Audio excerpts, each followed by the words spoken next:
Hello guys, स्वागत है आप सभी का आपके अपने YouTube channel cheese from basics में।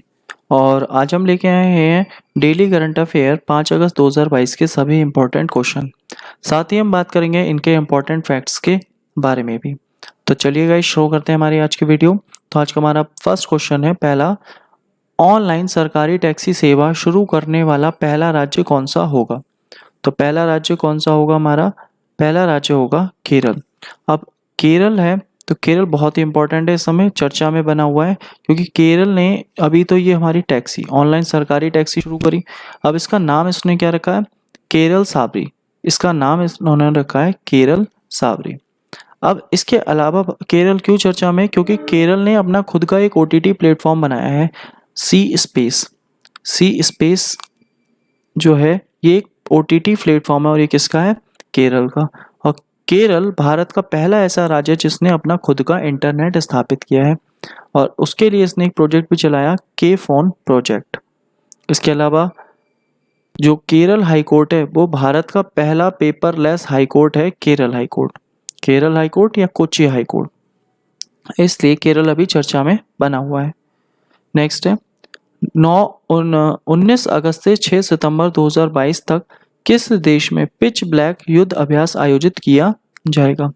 तो पिच ब्लैक युद्ध अभ्यास कहाँ होगा, तो ये होगा ऑस्ट्रेलिया में, यानी कि ऑप्शन डी। अब पिच ब्लैक की बात करी जाए तो ये हर 2 साल में एक बार होता है, हर 2 साल में एक बार होता है। अब इम्पोर्टेंट क्या है इसमें, इसमें पहली बात तो 17 देश भाग ले रहे हैं और दूसरी बात भारत इसमें भाग ले रहा है या नहीं, तो हाँ भारत बिल्कुल भाग इसमें ले रहा है। तो उन 17 देशों में भारत भी है जो इसमें पिच ब्लैक युद्धाभ्यास में भाग ले रहा है और ये युद्धाभ्यास हर 2 साल में एक बार होता है और इस बार कहाँ हो रहा है, ऑस्ट्रेलिया में। और ऑस्ट्रेलिया में विश्व की सबसे बड़ी प्रवाल भित्ति है ग्रेट बैरियर रीफ, जिसे अंडर वाटर गार्डन भी कहा जाता है। नेक्स्ट है 3 अगस्त 2022 को केंद्रीय सतर्कता आयुक्त सीबीसी के रूप में किसने शपथ ग्रहण की है। अब बात आती है केंद्रीय सतर्कता आयुक्त, तो किसने शपथ ग्रहण की है, सुरेश एन पटेल ने। अब सुरेश एन पटेल को शपथ ग्रहण किसने करवाई है, हमारी नई राष्ट्रपति द्रौपदी मुर्मू जी ने। अब सीबीसी की बात आती है यानी केंद्रीय सतर्कता आयोग, इसकी स्थापना कौन सी समिति की सिफारिश पर हुई थी, तो के संथानम समिति की सिफारिश पर केंद्रीय सतर्कता आयोग की स्थापना हुई थी। और अभी हाल ही में इसके नए आयुक्त बने हैं सुरेश एन पटेल। नेक्स्ट है हाल ही में किस राज्य ने छात्रों को डिजिटल जाति प्रमाण पत्र जारी करने के लिए मिशन भूमिपुत्र लॉन्च किया है। तो किसने किया है, ये असम राज्य ने किया है और असम राज्य का पुराना नाम है कामरूप। इसके अलावा असम में एक मेला भी चल रहा है, अम्बुबाची मेला, जो कामाख्या मंदिर में चल रहा है, तो ये भी आपको याद रखना है। नेक्स्ट है हाल ही में भारतीय रिजर्व बैंक के द्वारा जारी वित्तीय समावेशन सूचकांक मार्च 2022 तक कितना रहा है, तो ये कितना रहा है 56.4।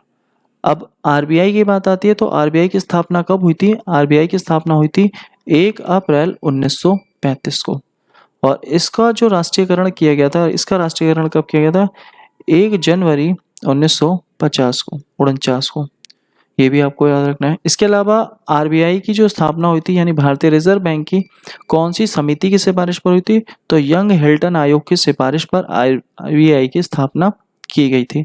और आरबीआई के वर्तमान में जो गवर्नर हैं शक्तिकांत दास, जो कि 25वें नंबर के गवर्नर हैं। नेक्स्ट 1 अगस्त 2022 को किस राज्य में आदिपुरम महोत्सव मनाया गया, तो आदिपुरम महोत्सव कहाँ मनाया गया, ये मनाया गया तमिलनाडु में। तो तमिलनाडु की बात आती है तो तमिलनाडु अगर देखा जाए तो जो तमिलनाडु वाला हिस्सा है, नीचे हमारा श्रीलंका से एक सेतु लगता है, राम सेतु, तो भारत में इसका एक हिस्सा है धनुषकोटी और इधर है तिलैया मन्नार। तो श्रीलंका में जो राम सेतु का हिस्सा है वो है तिलैया मन्नार और इसमें जो भारत में हिस्सा है वो है धनुषकोटी। और जो पांडुचेरी है, पांडुचेरी जो मूल पांडुचेरी है वो भी कहाँ है, तमिलनाडु में ही स्थित है। नेक्स्ट है हमारा अगला क्वेश्चन, हाल ही में किस राज्य सरकार ने स्वामी विवेकानंद युवा शक्ति योजना का शुभारंभ किया है, तो स्वामी विवेकानंद के नाम पर किसने शुरू करी है, ये करी है कर्नाटक राज्य सरकार ने। अब कर्नाटक सरकार करेगी क्या? 10 लाख लोगों को चुनेगी जिसमें 5 लाख पुरुष होंगे और 5 लाख महिलाएं होंगी और उन युवाओं को सरकार ट्रेनिंग देगी ताकि उनमें स्किल डेवलप हो सकें। इसीलिए इस योजना को कर्नाटक ने शुरू किया है। नेक्स्ट है अगला, हाल ही में चर्चा में रही मनीषा रोपेटा किस देश से संबंधित है? तो मनीषा रोपेटा पाकिस्तान से संबंधित है। और ये क्यों आई हैं, फेमस क्यों हुई हैं चर्चा में? क्योंकि ये अभी नई बनी है पाकिस्तान में। पाकिस्तान में ये नई एसपी बनी है, डीएसपी बनी है पुलिस में।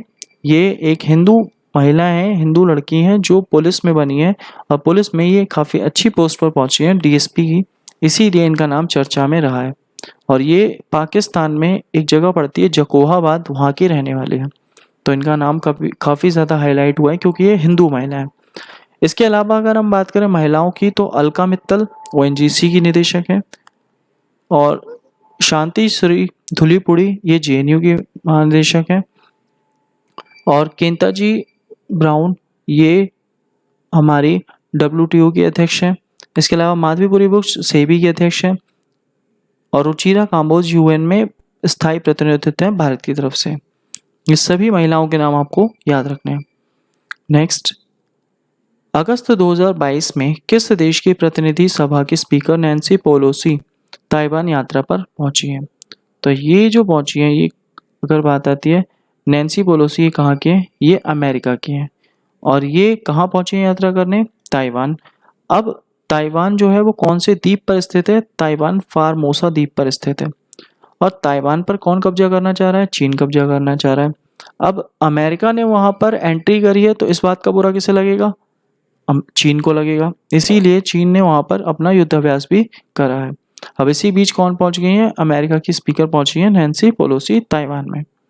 नेक्स्ट है, 2 अगस्त 2022 को भारतीय मिक्स्ड बैडमिंटन टीम ने बर्मिंघम कॉमनवेल्थ गेम 2022 में कौन सा मेडल जीता है? तो कौन सा मेडल जीता है भारत ने?